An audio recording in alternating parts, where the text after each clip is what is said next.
भावों में डूबे हुए देखकर नंदराय जी ने कहा, हे ऋषि श्रेष्ठ, क्या हुआ? गर्गाचार्य जी ने कहा, नहीं नंदराय जी, कुछ नहीं। ये जो तुम यशोदा की गोद में इस बालक को देख रहे हो ना, ये हर युग में आता है। कभी श्याम वर्ण धारण करता है, कभी गौड़ वर्ण धारण करता है, अलग अलग रूप धारण करता है। तुम्हारा ये पुत्र सभी का प्रिय होगा, सभी के आकर्षण का कारण होगा।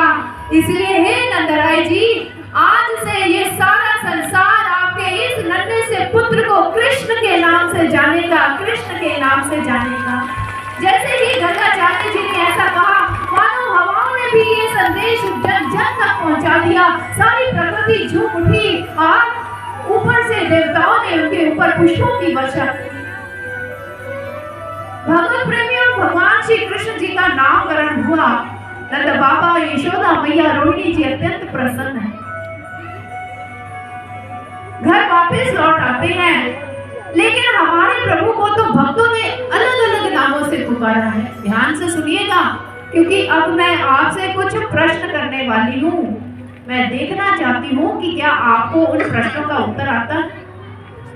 भगवत प्रेमियों, भगवान श्री कृष्ण जी को, प्रभु को अनेकों नामों से पुकारा जाता है। पुकारते हैं ना, विष्णु जी के ही सहस्त्रों नाम। और जब जब भी वह ईश्वरीय सत्ता इस धराधाम पर आकर जो जो लीलाएं करती है, वैसे वैसे उनका नामकरण संस्कार कर दिया जाता है, उनका नाम रख दिया जाता है। जैसे प्रहलाद की रक्षा प्रभु ने नृसिंह रूप धारण करके की, और उसके बाद हमारे भगवान श्री राम जी, जिन्होंने समस्त मर्यादाओं का पालन किया, तो उनका नाम क्या पड़ गया? क्या पड़ा भाई? मर्यादा पुरुषोत्तम भगवान श्री राम जी। देवी मां ने महिषासुर का मर्दन किया, तो नाम पड़ गया महिषासुर मर्दनी। आइए चलते हैं द्वापर युग में। द्वापर युग में हमारे प्रभु ने माखन चुराया, नाम पड़ गया? भाई जोर से बोलकर बताइए, ये हुई ना बात। हमारे प्रभु ने कंकरियों से मटकियां फोड़ी, नाम पड़ गया मटकी फोड़।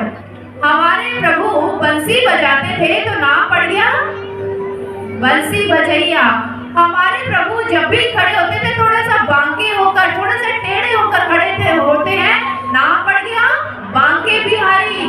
छोटी सी कनिष्ठिका के ऊपर विशाल गोवर्धन पर्वत को उठा लिया, नाम पड़ गया गोवर्धन धारी। जैसे जैसे प्रभु लीलाएं करते गए, वैसे वैसे उनके नाम रख दिए। और दूसरे उनके गुणवाचक नाम भी हैं। हमारे शास्त्रों में दो प्रकार के नामों का वर्णन आता है प्रभु का। एक गुणवाचक नाम, जो प्रभु में गुण देखे भक्तों ने, क्योंकि वो गुणों का अथाह सागर है। पतित पावन है, शरणागत वत्सल है, कृपा सिंधु है, दया का सागर है, भक्त वत्सल है। लेकिन इसके साथ साथ हमारे शास्त्रों में प्रभु के एक नाम का वर्णन किया है, धुनात्मक नाम। वह धुनात्मक नाम जो ना लिखने में आता है और ना ही बोलने में आता है, जिसे हमारे शास्त्रों में अव्यक्त अक्षर कहकर संबोधित किया गया है। और हमारे शास्त्र कहते हैं कि जो भी आप जीभा के द्वारा प्रभु के नाम ले रहे हैं, इसके द्वारा आपका एक अच्छा कर्म तो बन सकता है, लेकिन आपको ईश्वर का दर्शन नहीं हो सकता है। जिस लक्ष्य हेतु इस धराधाम पर आए हैं, वो पूर्ण नहीं हो सकता।